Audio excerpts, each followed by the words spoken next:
Now, what I'd like to do is introduce our speaker today, Coach Tim Campsall, who is with TBC Action Coach of Indiana, and he is going to share a presentation with us today on how we can build a stronger and more profitable business. So, Tim, you have the floor.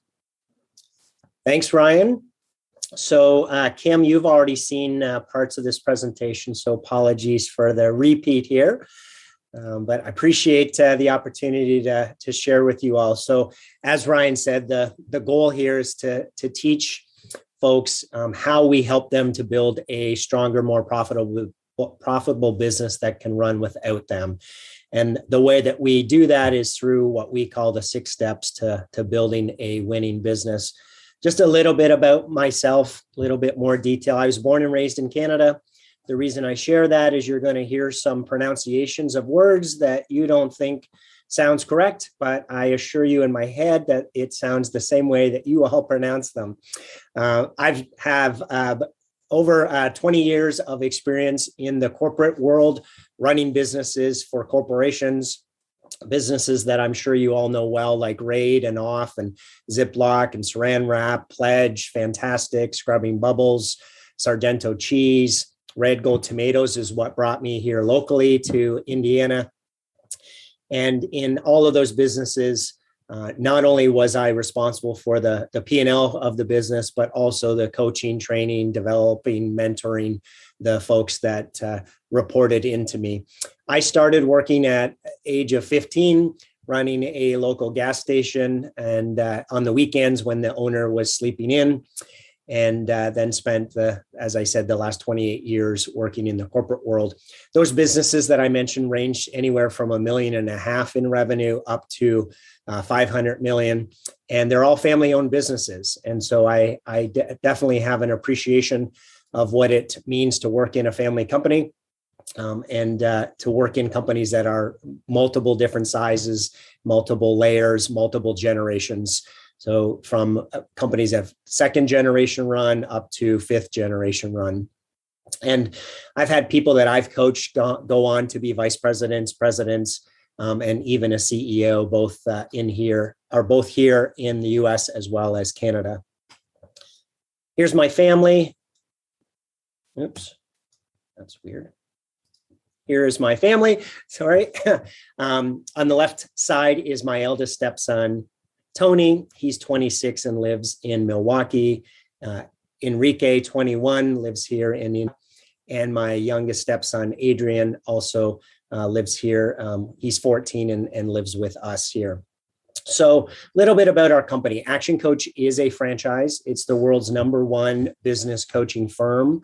And the reason that I chose to go with Action Coach is because of the fact that we have proven processes and procedures that have shown to work with business owners over the test of time. So it is a privately owned company. So that was very appealing to me as well, having worked with family or privately owned companies. Brad Sugars is our founder. He is an entrepreneur and author. And our vision is world abundance through business re-education. So business re-education, what's important about that is the school system teaches us how to become employees. It doesn't teach us how to be business owners. And so the story that I hear often from business owners is, hey, I'm really good at my art or my craft or my trade. And then I decided to start my own business and became overwhelmed with all of the business owner hats that I was responsible for that I didn't even know that existed. And so there is a need to re-educate ourselves on how to become a business owner as opposed to an employee. The world abundance piece really talks to the idea that when we learn how to run a business well, when we implement the best practices of how great companies are run, and we differentiate ourselves versus our competitors, then really the sky's the limit, right? That world abundance is when we run well compared to our competitors, we really have an opportunity to significantly grow versus our competitive set. Therefore, that world abundance or Indiana abundance or wherever it is that our geographic area is that we serve our customers or our clients. And we coach about 18,000 businesses a week around the world. And why that's important is because if a client comes to me with a very specific problem or challenge in their industry that I don't have expertise in, I can reach out to my colleagues, and chances are somewhere in the world we've worked in that industry, and we have a solution, or another client has come up with a solution that we're able to share back.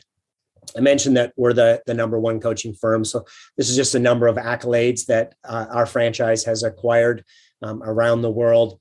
And we've got about 1,000 offices in 80 countries around the world. So again, the reason this is important is what we do has proven the test of time, and it's shown to work in all industries and in many countries around the world. So when we're coaching folks who potentially have different locations, are in different countries, or want to get into different countries, we again have the ability to reach out to our colleagues and get some of that information to be able to apply to the clients that we're working with. So before I get into the coaching side or the business development side of what we do, I want to talk a little bit here about mindset. Okay? So you guys have probably all heard the idea of, if at first you don't succeed, try again. Has everyone heard that before? Yeah. Well, here's the challenge with that. Okay? You can't try, right? You either do something or you don't do something. You can't try to do something. It's actually a subconscious cop-out that we give ourselves so that we can say afterwards, if we didn't succeed, well, at least I tried, right? Or I'll try harder next time. So we call this idea of doing or not doing the point of power. And you're either above the point or you're below the point. Okay? So folks who are below the point of power, they find themselves in this proverbial bed of life, right? Blame, excuses, and denial. Right? And here's what happens. We are all going to have bad days. We're all going to have those times where we get that proverbial punch in the stomach, right? It knocks the wind out of us. We feel deflated, right? We feel discouraged. But the point is that we can't allow ourselves to stay there, right? COVID's a great example, right? Where COVID knocked the wind out of many of us, myself included. And we have a choice. We could have either said, hey, I'm just going to allow this to be, or I'm going to pivot and figure out a way to survive during all this chaos and make sure that the business continues to grow. So the opposite then is that pivoting and taking our oar of life and charting our own course. So we take ownership, we're accountable, and we're responsible for our business and the decisions that we make in our business, so that we don't stay stuck in that proverbial bed of life. And some of us may need people to point this out to us. And I don't know about you guys, but my wife is an incredible person to be able to say, hey, Tim, you're below the point of power, right? She doesn't use those words, but that's what she means, right? Hey, Tim, you're blaming others, or you're making excuses, or you're living in denial. So if you don't have someone like that in your life, you'll want to find somebody who can do that for you, whether it's in these networking groups, or a mentor, or your significant other. Because on a daily basis, we've got the ability to choose whether we're going to be powerless, right? And just let the things that are happening around us take control of us, or if we're going to choose to be powerful. It is a daily choice. So let's think about businesses, and there's really two types of businesses out there. The first is the one where the business is driving the business owner, right? So these folks are working 60, 70, 80 hours a week. They've got their hand involved in every aspect of the business. Nobody can make a decision that doesn't go through them. And ultimately, what happens here is that the business owner has to touch everything in the business, and they end up getting extremely overwhelmed by all of that activity. Or you can have a business where the owner is driving the business, right? And in this case, business owners are able to duck out to go to their kid's school function, or take a 4-day weekend, or go on vacation for 2 weeks. How many of you guys have heard of people who were in business for themselves and ended up, the business went out of business because the owner got burnt out? Anyone know folks like that? Yeah. So unfortunately, burnout is the number one reason that businesses fail. So back to that one where the business is driving the business owner. Ultimately, right, the business owner can't keep up to those 60, 70, 80-hour weeks. It's possible in the beginning, right? The first couple of years as folks are growing and developing and figuring out their business. But 5 years out, 10 years out, it's not a sustainable practice. And generally what happens is a successful business will be growing like this, but then it will plateau, right? And really it doesn't plateau. It ends up going up and down like this. And what's happening is the business grows to the owner's capacity and it goes slightly above the owner's capacity, and then it shrinks below the owner's capacity and then above the owner's capacity. But then when you look at that, if you plot it out, it ends up being a flat line, or the business is plateaued. And the reason for that is it can only grow to what the owner is allowing it to. The owner becomes the bottleneck in the organization continuing to grow, but they don't know that that's happening because they got it to that level by being involved in every aspect of the business. And so they assume that's what they've got to continue doing. And that's what ultimately leads to this burnout.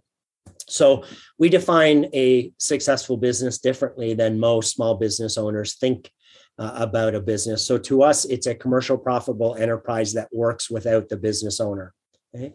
When it can work without the business owner, that then overcomes that hurdle of capacity, right? And the business owner being the bottleneck. The other thing that it overcomes is, the inevitable, right?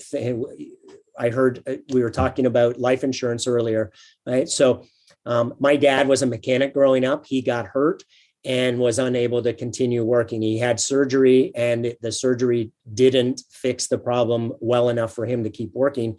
And unfortunately, he was not unable to work. So if we think of most small business owners, if they were not able to come to work for 3 or 6 months at a time, their livelihood would be ruined, right? Because the business can't run without them. So what we want to do is make sure that if, God forbid, if something was to happen to the business owner, that they're still able to get a paycheck because the business can run without them. So how do we get there?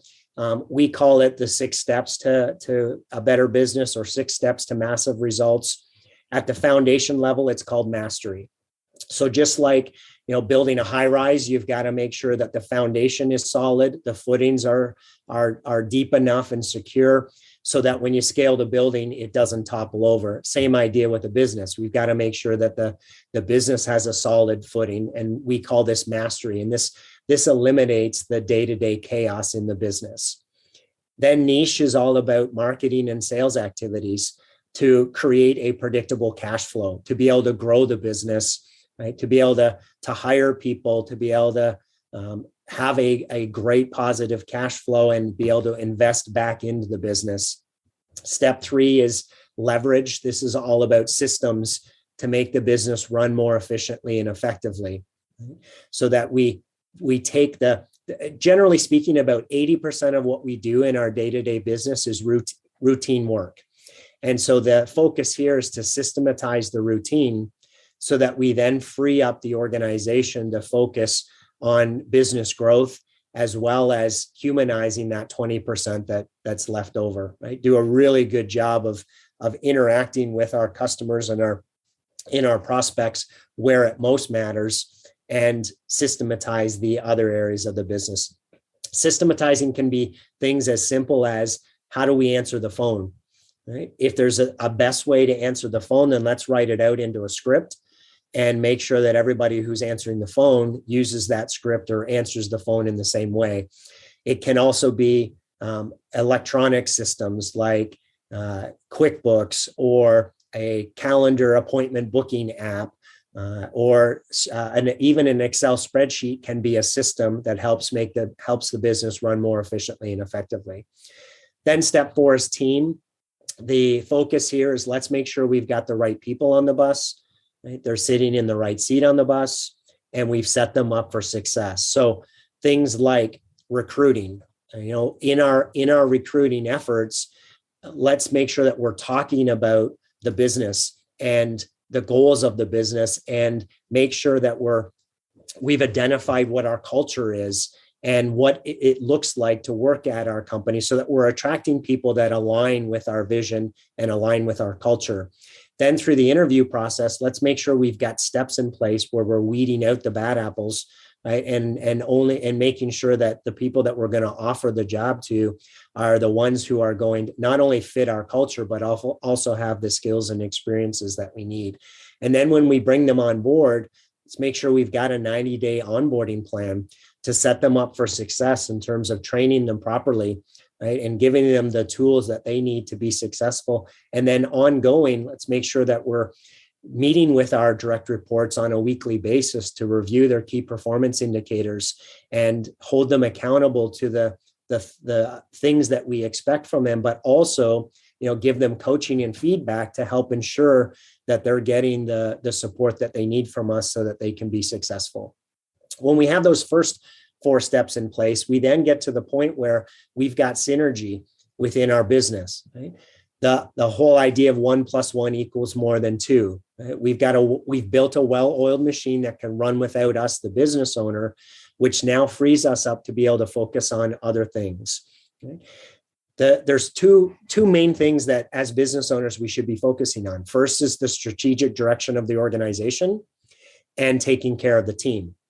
When we take care of the team will then take care of the rest of the business. So now we've achieved what, generally speaking, I hear people go into business for themselves say they really do so for 3 things. They want freedom, they want flexibility, and they want to acquire wealth.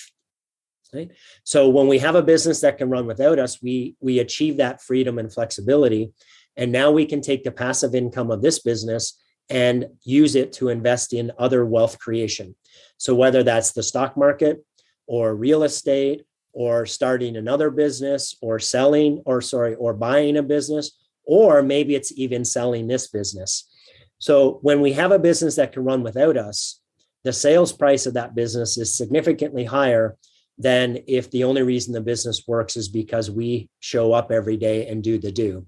So generally speaking, if you're the only reason the business works, you're going to get a less than 1 multiplier, right, when you go to sell the business. If you have a business that runs without you, you're going to have 5 to 12 times multiplier when you go to sell the business. So at this stage, you're moving into step 6, which is results, that's where you're investing that money into those other areas that I talked about. You're reaping the benefits of those investments, and maybe even people are starting to invest in your business. So you're now at that wealth creation stage where you've got multiple streams of passive income, and now you can use that passive income to invest in yourself, right? To grow and develop yourself, or go on vacations, or whatever it is that you want out of life. You're now at the ability to do that. So this is simple, meaning they're all best practices that have been shown to work over the past 29 years within our franchise, but also it's all the best practices of how great companies are run. So it's simple, but then it's also hard from the standpoint of, most business owners don't have time, right, to invest in building this type of business.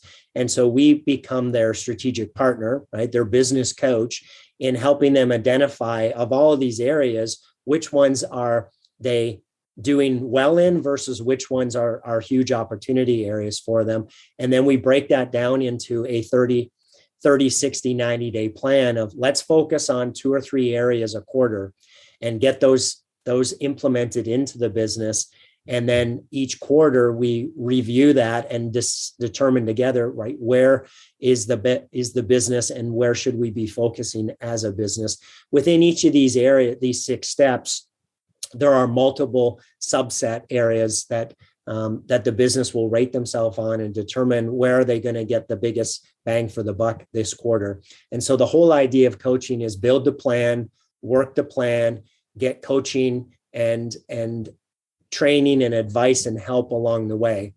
And so back to something we were talking about earlier is, you really, each business owner, once they've determined that coaching's right for them, they're going to want to make sure that they evaluate the methodology that the coach is using. They want to see that there's a proven track record of getting results. And then they also want to make sure that there's a personality fit, right? That they can envision themselves working well with their coach, because there's going to be times where the coach has to give them that proverbial kick in the butt, right? And hold them accountable. And so they need to feel comfortable that, yes, this relationship is going to work for them, and that they're going to feel motivated and encouraged. So the other area that we focus on is the business growth side. So back to the niche area of our business, the marketing and sales. We have a formula here that we use to help businesses break down their business growth objectives. And so here's the formula. It's leads times conversion rate equals number of customers or clients times number of transactions times average dollar sale equals revenue times profit margin equals profit. So I'm just going to quickly walk through this and show an example. So number of leads, that is how many people come through your marketing activities, and they're far enough along that they've said, hey, I'm ready to have a serious conversation about your services to determine if this is right for me. Okay. So in some businesses, that is an estimate stage. Some businesses, that's a discovery stage. For brick and mortars, that might be when the customer actually comes into the location. And so we would work together to define, how is that business going to attract their leads. So in this example, let's say the number's 4,000. Conversion rate is how many of those leads end up becoming customers. So let's say it's 25%.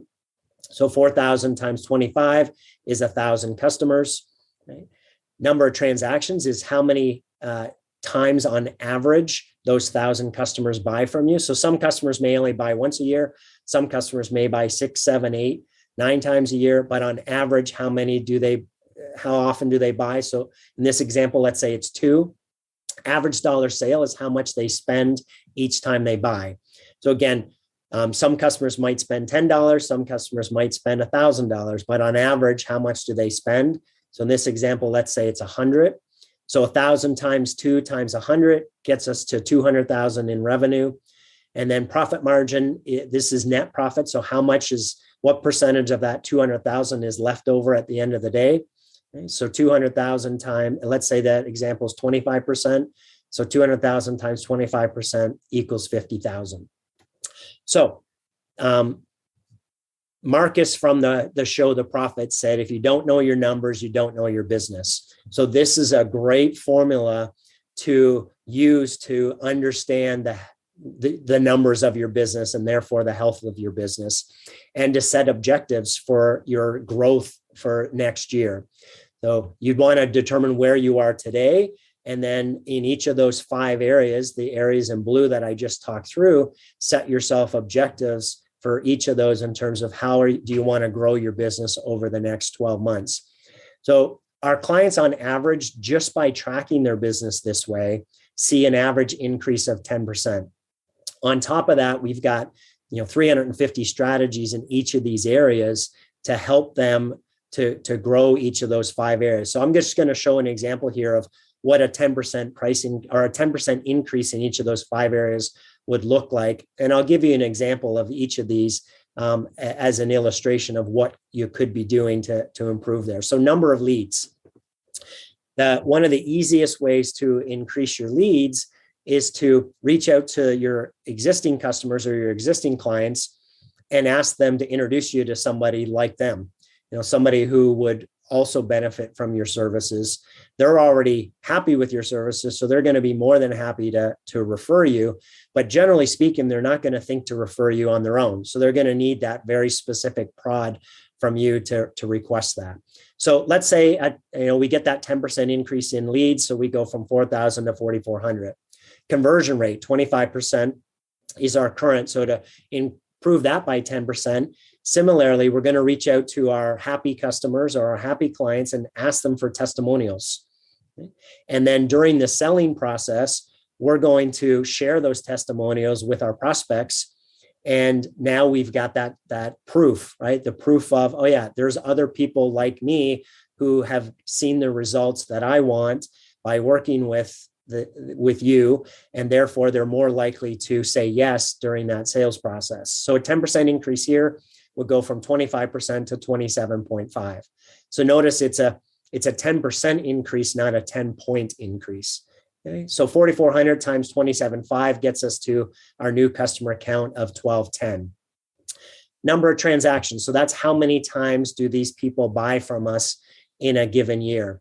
So one of the easiest ways to improve this is to simply, ask them to come back for another purchase occasion. So that could be through a special promotion that only existing customers are able to pick up on.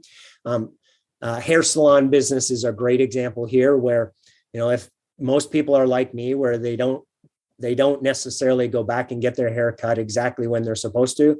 So I know I'm supposed to do it every 4 weeks. Sometimes it's 5 weeks. Right now it's actually 6. And so I've got to get so that salon is missing out on my transactions because I am not, remembering to go back as often as I should. So a great thing that they could do is actually book my next appointment before I leave my last appointment. And that's going to improve the number of transactions. So a 10% increase here goes from 2 to 2.2. Average dollar sale. The easiest way to increase average dollar sale is what McDonald's does, right? So you place your order at McDonald's, and the thing that they ask everybody who places an order is what? Would you like fries with that? Or would you like a drink with that, right? So think about in your business, what's your upside, right? What's your would you like fries with that? And make sure to offer that upsell or cross-sell to every single one of your customers, because some percentage of them are going to say yes. Okay. So 10% increase here would take it from 100 to 110. And that 1,210 times 2.2 times 110 is 292,820. Profit margin, 25% increase in profit margin. The best way to improve that is with a price increase. So our costs go up every year. Most businesses I talk to don't want to take price increase, so we're just leaving money on the table. So if you haven't done a price increase in the last year, issue that out as soon as possible. And a 10% increase here would take it to 27.5. So revenue times 29,820 times 27.5 gets us to a profit of 80,525. So here's the magic with this formula. They're all multiplication, right? So there's a multiplier effect. So you can see that customers went up 21%, revenue went up 46%, and profit went up 61%. So you can see by just making small 10% changes in each of those 5 areas, you can have a significant impact on the business. And what you'll want to do is track these on a monthly basis to see if you're actually delivering against those 10% increases. And if not, you then want to put some course corrections in place month to month so that by the end of the year, you achieve your annual growth assumptions. So just ending up here, I'm going to share a couple quotes. Jim Rohn says, never wish your life were easier, wish that you were better. He says, always work harder on yourself than you do on your job. So the things that I just talked through might mean that you need some training or some education, right? You may have some self-limiting beliefs that say, well, that's great. That sounds awesome, but I can't do that, or I don't have the time to do that.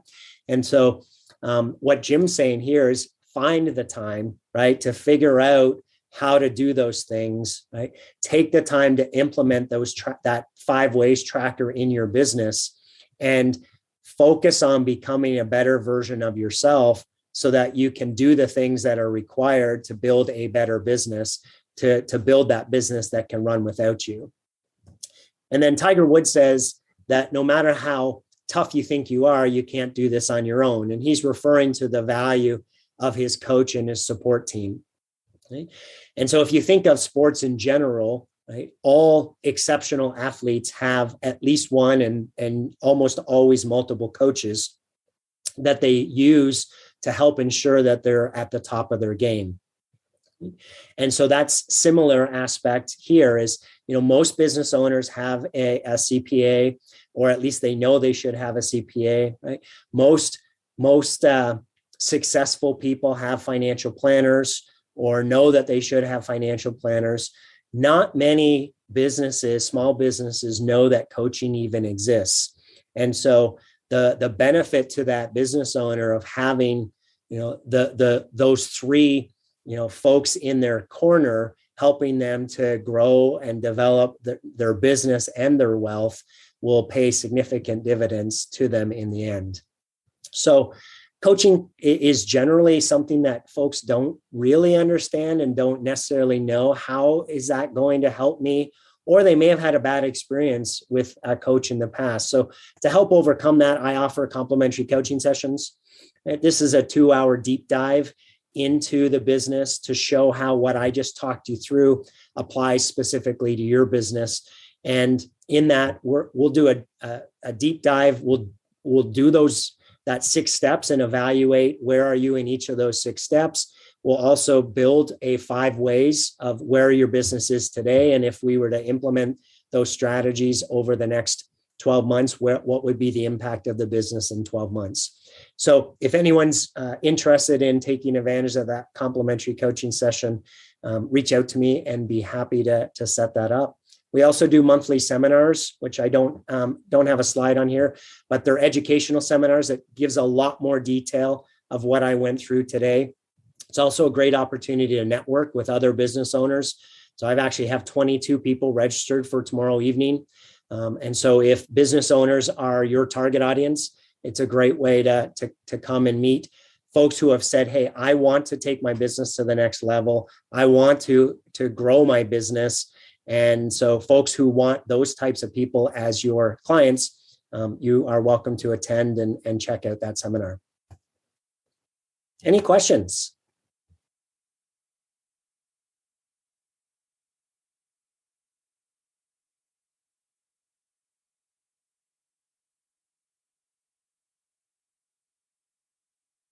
All right, fantastic. Well, I appreciate the opportunity to share. Ryan, thank you so much for having me on. Hey, Tim, thank you. Everyone, let's give Tim a hand for his presentation today.